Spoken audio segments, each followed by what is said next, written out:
programs have gotten up to scale. They aren't as big as what Acorn was when it went under, but we're trying to put the foundation blocks in place so that they can control their resources more, so that they're more protected from political attack. Poor people's organizations, different models of labor unions and community organizations.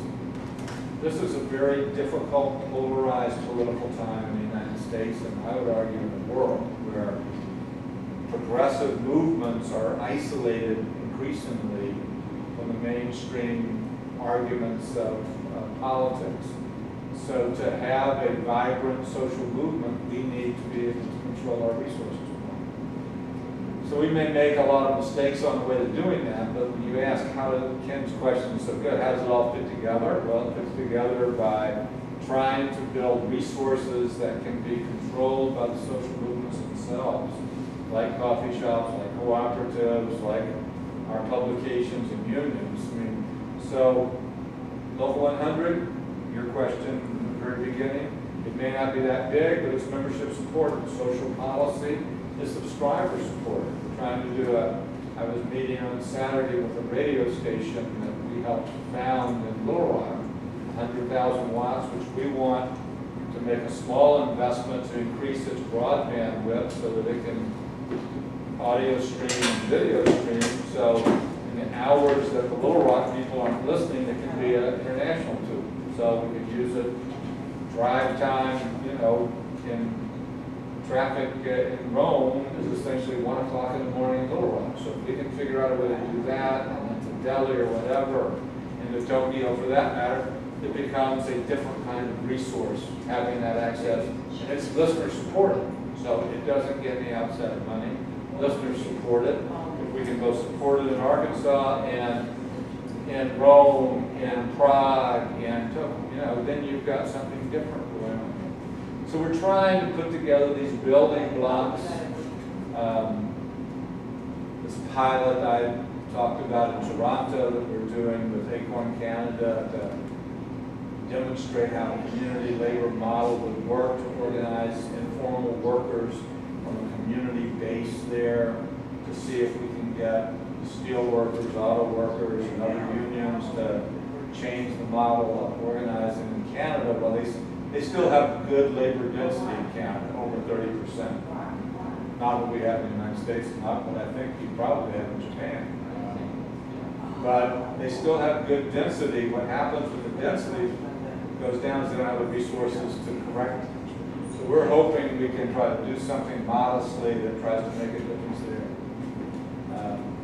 I can obsess about this, I go on and on. But so these are all encouraging. As I say, some of them will work. We're opening up a second location for this coffee shop to see if we can, over the next year, pick up support for 2 more. What do we know about the coffee business? We're community organizers. We're labor organizers. Gotta learn. Gotta learn. That's Rosa's joke. Gotta learn. So this space is our community space. We've got all kinds of nonprofits meet here. They do it on a donation basis, on a cooperative basis. That provides some support, but we sort of are trying to see our customers like we see members. What do they want? What do they need? How do they understand fair trade? What can we do to get them to support us more extensively? But and we're encouraging other organizations. Here's a good example of a lesson I learned. In Acorn, Renee said when she was introducing herself, she worked with the Acorn Service Centers for a year or two, which provided what we call citizen wealth services. You'll see a book about that when we get over the application. What we were doing in the last year that I managed Acorn, we were doing 50,000 tax returns a year. We had a partnership with the IRS, whatever. We were doing this all for free. Because of agreements we had with tax preparers and banks, the costs were paid for. So these 50,000 families all would have paid to have their taxes done, but we weren't even asking them. So when Acorn came under attack when I left, one of the first things they stopped doing, because the IRS wanted to eliminate the partnership, they stopped doing taxes. Well, the IRS, the Internal Revenue Service here, the tax collector, didn't contribute 1 penny towards any of what Acorn was doing. So why they stopped it, I never understood. All they had to do was do the taxes on a regular basis, have a donation of $25, $50. They could have done it. So one of our community organizations that used to be part of Acorn in Philadelphia, I got to start, do the tax program again, just ask for a donation. So they just did donations, collected $10,000, $20,000 the first year. Now they think they did it too cheaply. We're going to change our Vancouver program to be based on a suggested donation. So that instead of relying on outside support, it's a vital service. A regular for-profit provider would charge a couple $100 on a donation basis. We could do much better, support that program and support the organizer. Why aren't we doing that? So housing counseling, tax services, with Acorn, we did all those things for free so that they were easily blown away when they could have been permanent, resource generating, membership supporting services that we just weren't thinking in the way we needed to about the institutional resources we have. So when Ken asked this, you have to watch me, a short question, long answer. But when you look about the overall philosophy we're using to look at organizing now, and it's different than, this is something I'm campaigning on in social policy, campaigning on, working with other organizations. We've got to get off the tip. We've got to move away from foundations, churches, transactional relationships, and build real institutional resources that can permanently resource the kinds of organizations we want to build. So. Please give a brief explanation of the arts. I cannot. Here's how it works. When artists, coffee houses often have art. We used to have it downstairs. That's, space we're now going to put our story in the fair trade store. Very controversial.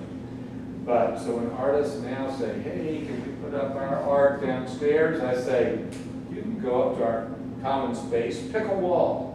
So each artist has a different, these are 4 different artists that have picked a wall, essentially. And if anybody wanted to buy it, we'd say, hey, we'll figure out what it costs for you, or you can look at it, or they can display it. But so explaining the art, Danae, you might be able to do it. You actually know one of the artists, right? I know the guy who takes these photographs, but otherwise I can't explain it. New Orleans art. That's all I got. But we do the same thing. Any group, any nonprofit group that approaches us and says they want to meet, I say, look, we do it on a donation basis and pay for the utilities, cleaning, repairs, or whatever, and pass the hat, as we say in the United States, and whatever you come up with is good. So I had a woman right before you came in was talking to me. She said, one of the groups was meeting here. Do you really know about that group? Wait. Well, it's sort of like you asking me about the artists. I really don't know. They say they're nonprofit. I just say yes. I don't say, well, I need to check you out, or, because. Let me check your status. Yeah, we're trying to work common space. If it's so yeah. Are there any, so your vocational strategy transformation, if you have, could you explain the decades basis for 60s or 50s, 80s and 90s, and such kind of Decades? Decades. Yeah. Decades. Yeah. Oh, I'm sorry.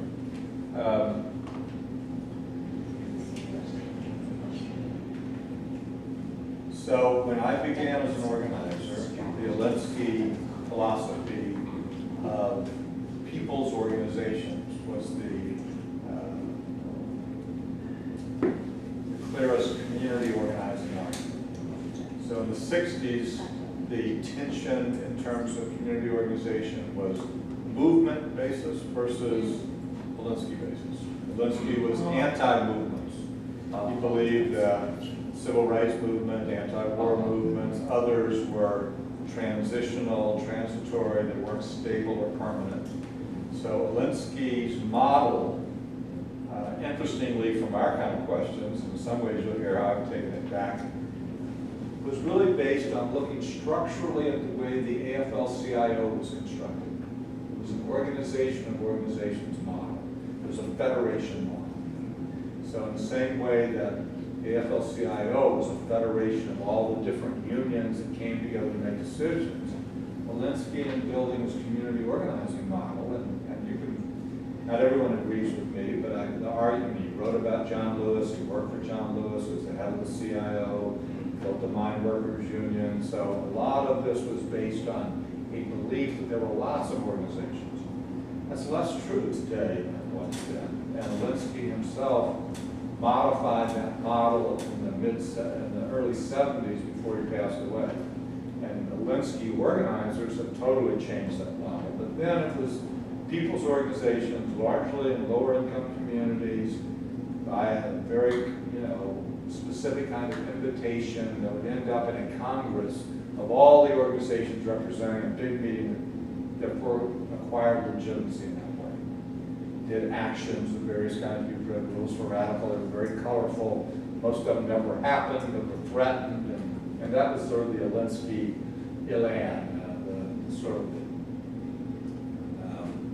and it was very controversial. I don't know if Mike Miller told an example. He worked for Alinsky, but he was the organizer for Kansas City.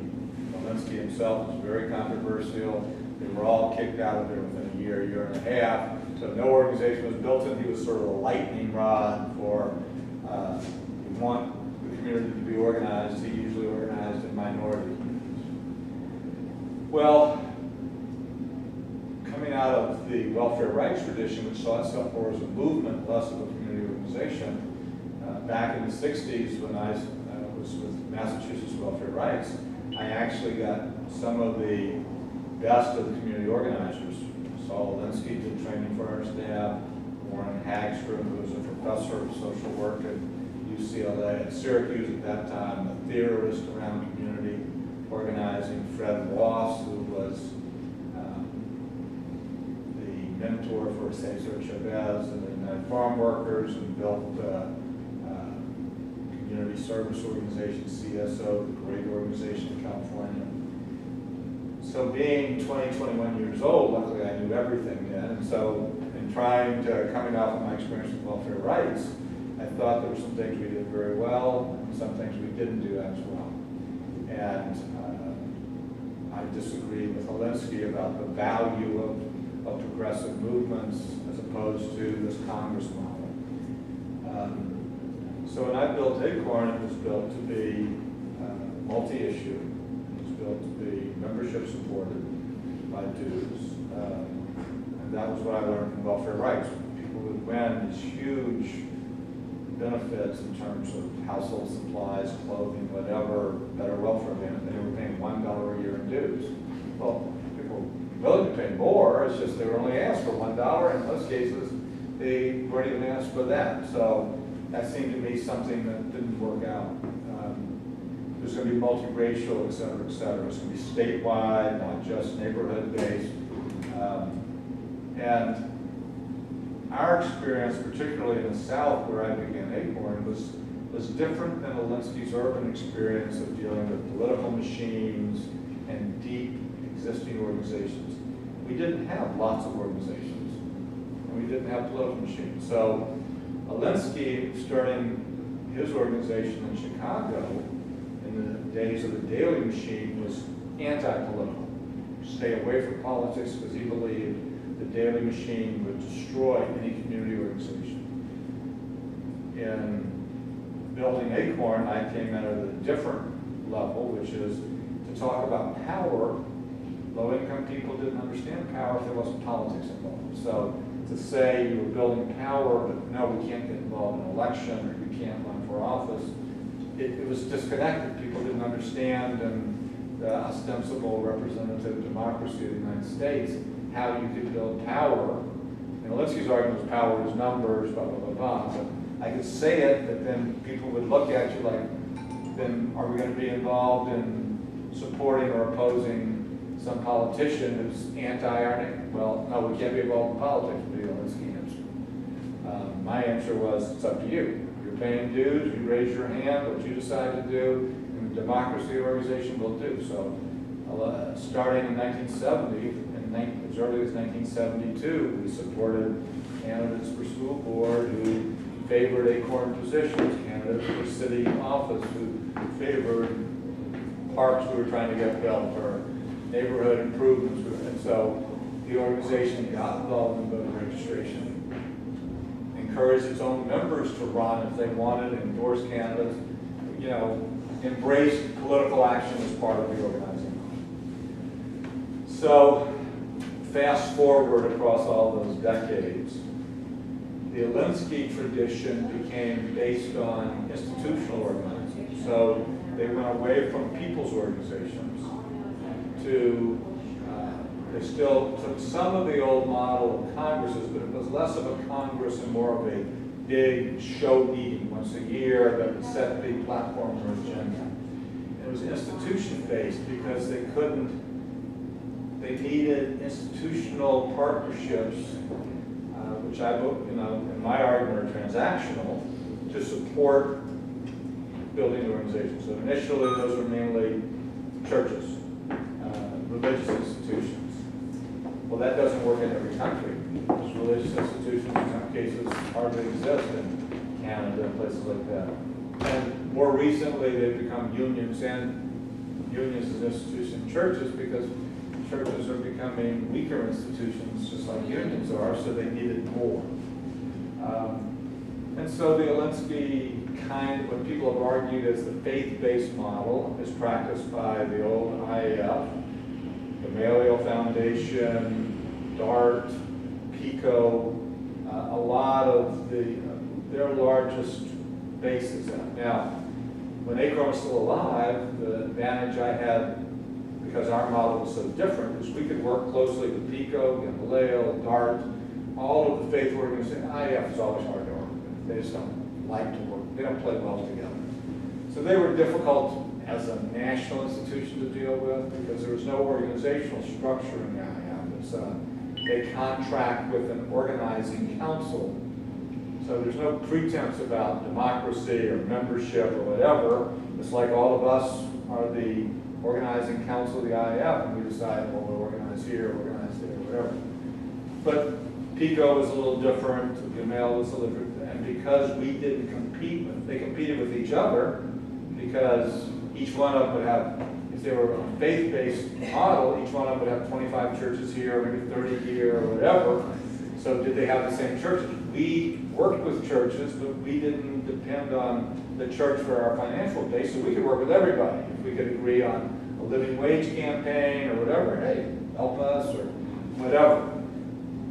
But the dominant, fast forward to now, the dominant organizing philosophies were membership-based or institution-based. And there were some others, that are along the way.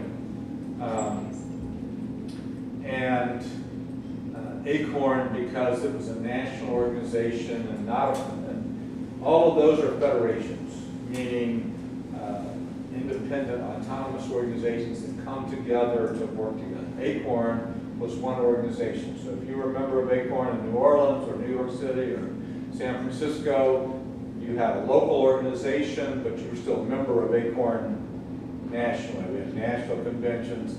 So we had the ability to do national campaigns, national actions. That's still difficult for the institutional-based organizations that are all federations to do. They've made progress in that area. There are other organizations that try to get them to do common actions like the Center for Community Change or working partnerships or whatever that are city-based. But that's part of what's created such a huge vacuum now that Acorn doesn't exist in the United States, is that you have some membership organizations in these sort of less than a dozen places, but we're still waiting to see what's going to take to fill the vacuum that Acorn filled.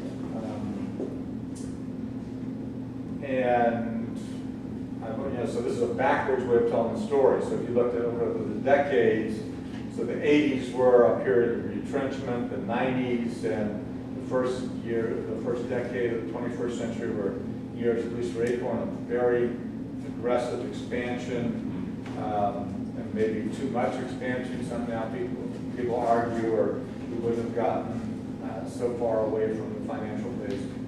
But also huge victories, and I'll show you some of the charts in the book Citizen Wealth about some of these campaigns, because you can look at billions of dollars went on statewide living wage initiatives and other kinds of things. And it gave us the ability to do some of these partnerships with labor unions that were both good for us and good for them. But Acorn was big enough that it could have a real partnership with an SEIU or another union. In most cases, SEIU with 2 million plus members, a little community organization in Houston or New York even, or San Francisco, there's no equity in that relationship. It's going to be transactional. Yeah. Back to the early 70s. Okay, the early 70s. I was there. I understand the 1960s story. Yeah. In the early 70s, Sawarinsky died. Yeah. 71 or something. 72, somewhere in there, 73. So after his death, I think there's several new organizations emerged from the Arinsky tradition. What's the reason of the new organizations in the community organizing field? In the 70s. In the early 70s. Well, the Citizens Action Program, which Linsky before he died was promoting middle class organizing. So they had a project called Citizens Against Pollution, which then changed names a couple of times. So that was one effort that had a lifespan briefly in the 70s, early 70s. There was a series of organizations that were involved in a group called Citizen Action that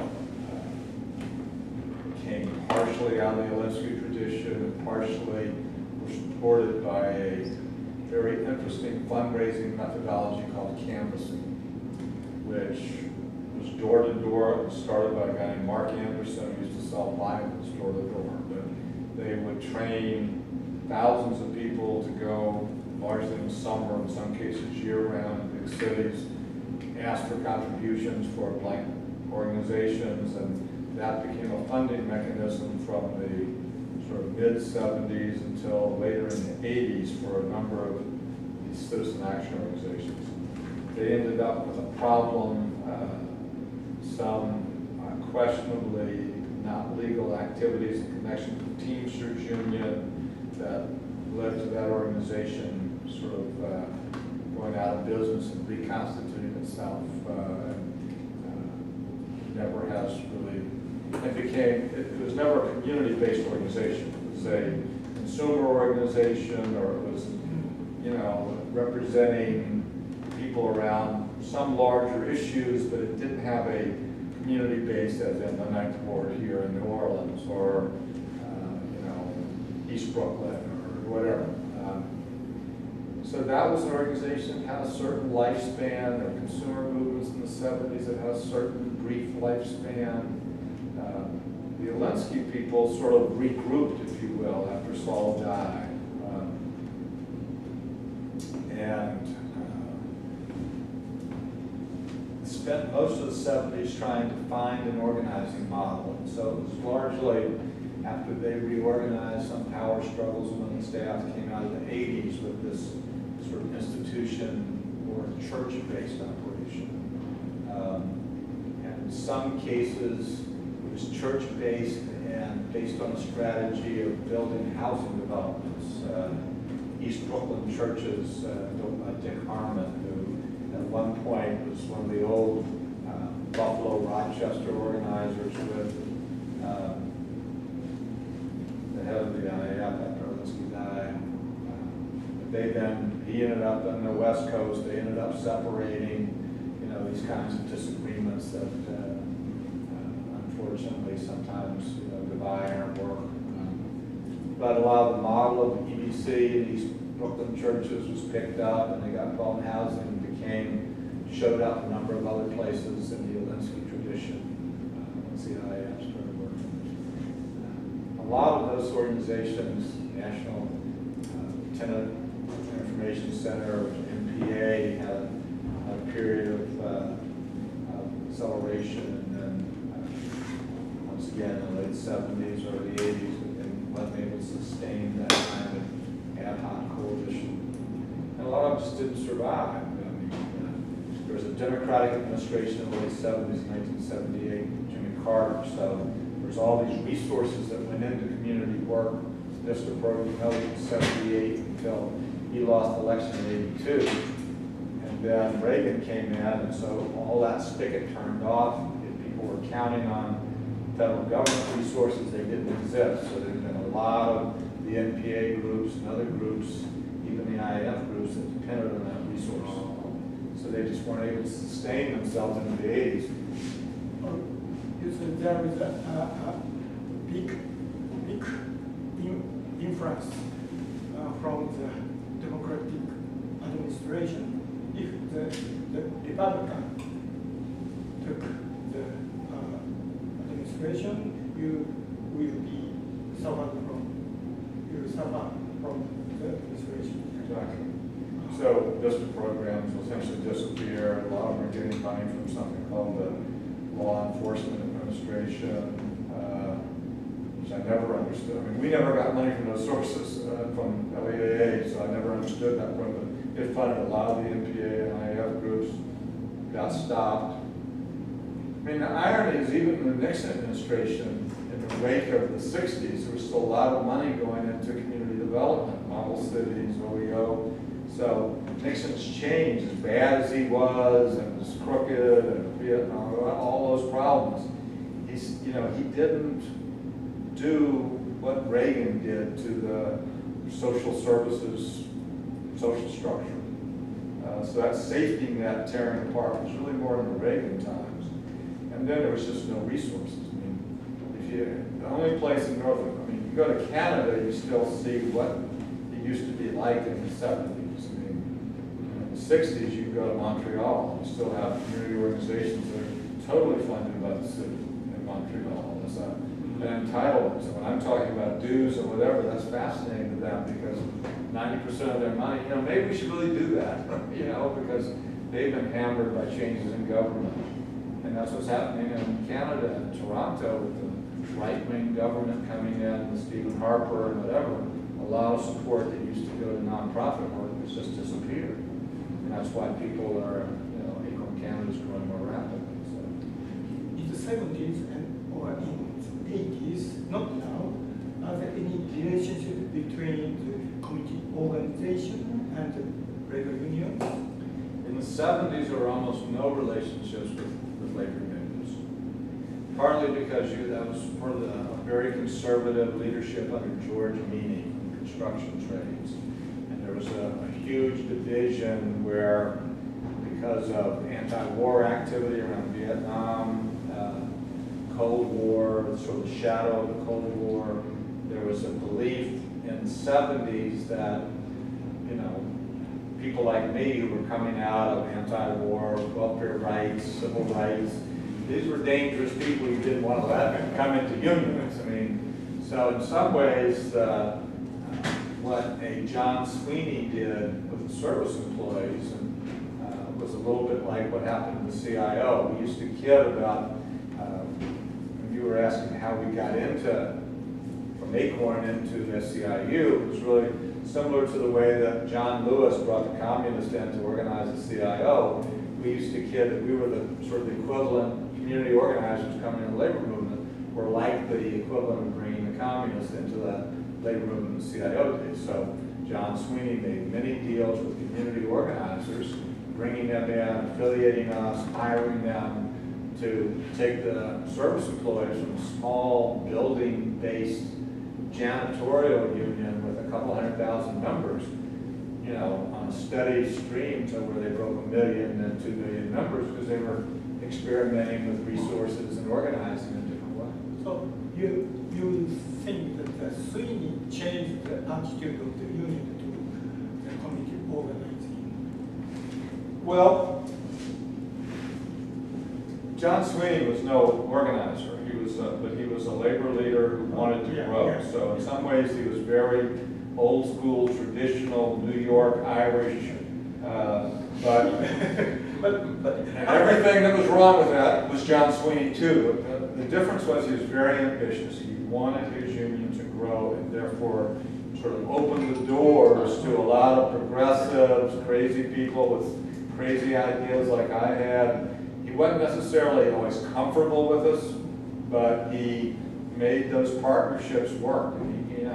He signed the checks essentially. Well, you want to go try that? Let's try that. Then he hired people like Andy Stearns, his organizing director, who was a great partner of ours for many years and trying lots of different strategies. So unfortunately, you can see when John got to the AFL-CIO, he was not quite as transformative there as he'd been with SEIU. He sort of, tried to do a lot of things, but trying to get a federation together as opposed to one union was much more difficult for him to be transformative. Do you remember the episode or story that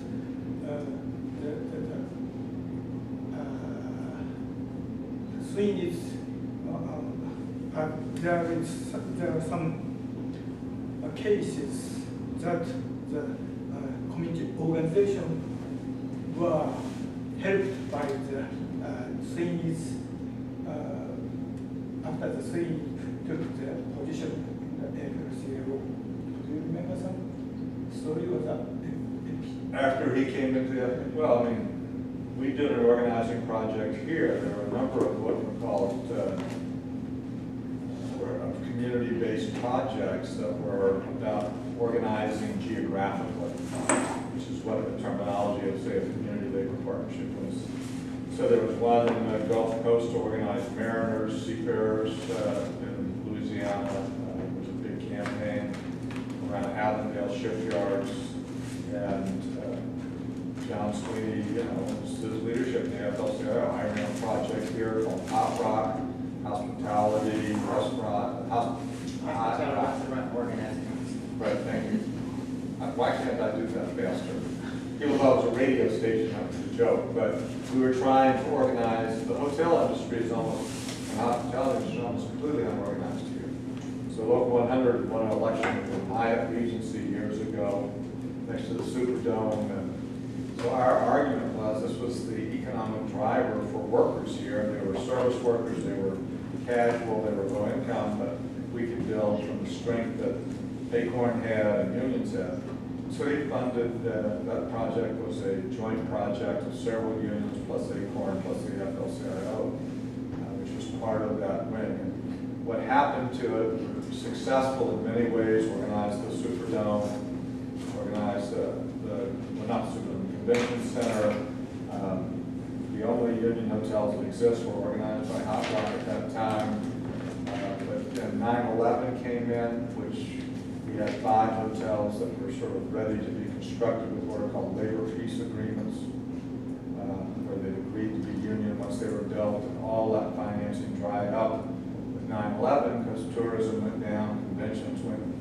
This is a convention-driven tourism. 78% of what drives the hospitality markets from major conventions in New Orleans. That spigot turned off, and so the organizing that was in the 96 to about 99 or so. I ran that project here. So yeah, he did very remarkable work, but it was hard to sustain. And unfortunately for all the expenditures, they didn't have the kind of victories, and they tried to organize strawberries and farm workers in California. And then over the years, John became less able to mount those kind of projects. Labor was not growing. But if you look at it, his organizing directors during that period were all people who came out of our experience. Mark Splain was one of his organizing directors who worked for Acorn and the United Labor Unions. Kirk Adams was one of the organizing directors who came out of Local 100 and the ULU experience and went to SEIU. Stuart Acuff, a former Acorn organizer who went from working at Acorn to SEIU. So everybody running the organizing program under Sweeney, every year that Sweeney was president, essentially worked for me at one point or another. So you probably ought to turn off the tape on all of these conversations. these are not things that are out on the front page of the New York Times. But luckily, YouTube videos are, only 100 people watch them anyway. So nobody, these are all trees falling in the forest. We can hide right out in the open. Yeah. Someday you have a conservative following too. Yeah. All of us and Glenn Beck's people can watch these videos. In early 80s or mid 90s also very labor academics, Japanese labor academics shows and introduced the scenes were kind of idealistic or preferable people or the unions or ordinary peoples, and still those kind of people have such kind of ideas. But we ask about some of the younger generations, like I can say, Rock United Saru said, I don't think that Johnson is a good people, and even though I can say now president of the FCA, I can't remember the name of steelworkers, not steelworkers, mine workers president, former mine workers president. He's not so good people, No. workers. So. Yeah, you're not seeing much of that now. Part of what was interesting internationally in the Ulanski tradition is what happened, and I've had the luck of being able to visit both the Philippines and in Korea. So Ulanski made one trip, 71, 72, right in there before he died. He died in Manila and Seoul. So fast forward 30 years later, Dennis Murphy, who built a lot of those organizations in Korea, they got in touch with us because, well, they were interested in what Acorn was doing. So I got to go to both Korea 3 or 4 times and Manila 3 or 4 times. It was fascinating because it was the analogy I used to use. This is probably not going to work with y'all, but it was a little bit like finding a lost tribe in a rainforest in Brazil that had human contact, 30 years ago, and nothing since then. So being the age I was, coming from the late 60s and 70s, I knew the language. They built people's organizations. They talked about the urban poor. So they were sort of stuck right where Ulanski was in 1971. So they were very interested in what Acorn was, but this whole notion of being institution-based, church-based, they had no idea what that was about. They were still building people's organizations, having congresses, talking about actions.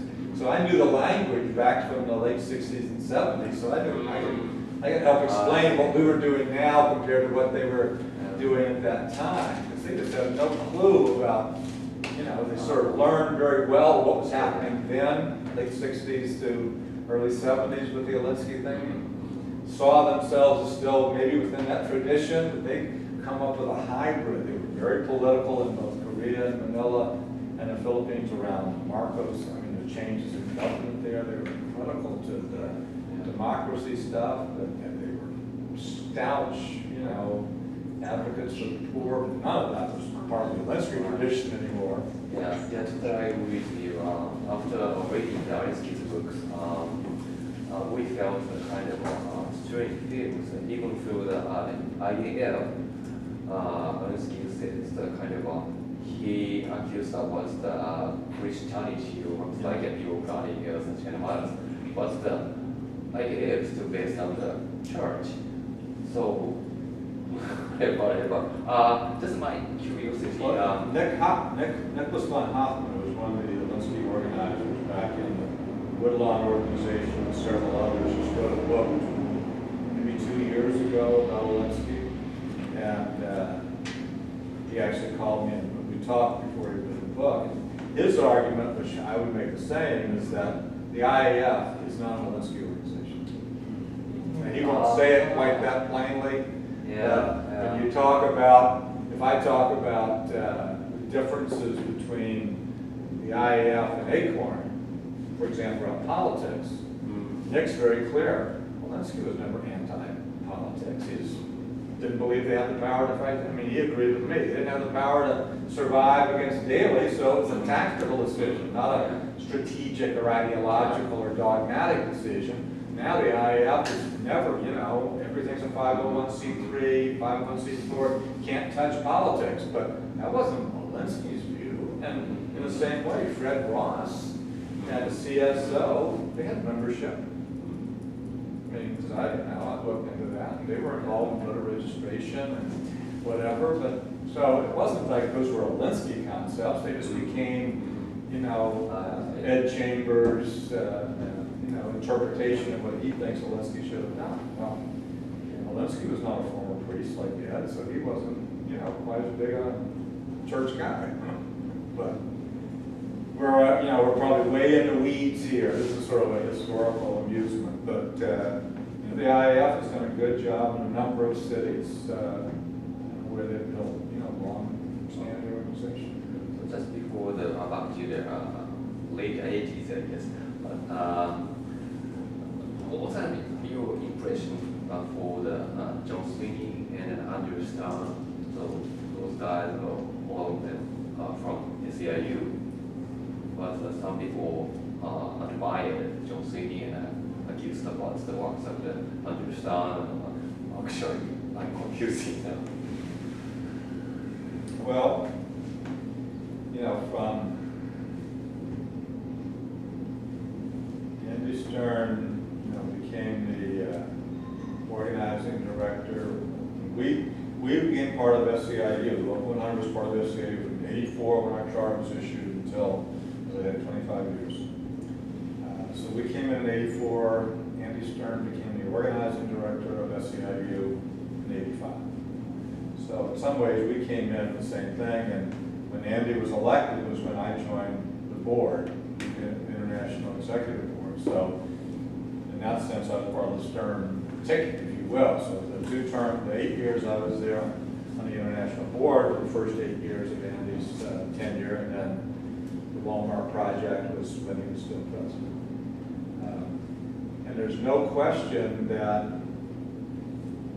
John Sweeney's organizing program through Andy Stern was what their partnership was part of what built a huge membership. Now, what becomes complicated, and Andy's always argued he's not an organizer, a lot of that growth was through affiliations and mergers, essentially absorbing other state public employee unions, other unions through affiliations. So new organizing was represented, and this is to both Andy and John's credit, their financial and long-term support for stuff like our home healthcare project, which paid off hundreds of thousands of members for SEIU, was unparalleled. So Kirk Adams ran part of that project, Michael Gallagher, who came out of ULU, and Mark Splain, who was out of ULU, who was the healthcare organizing director.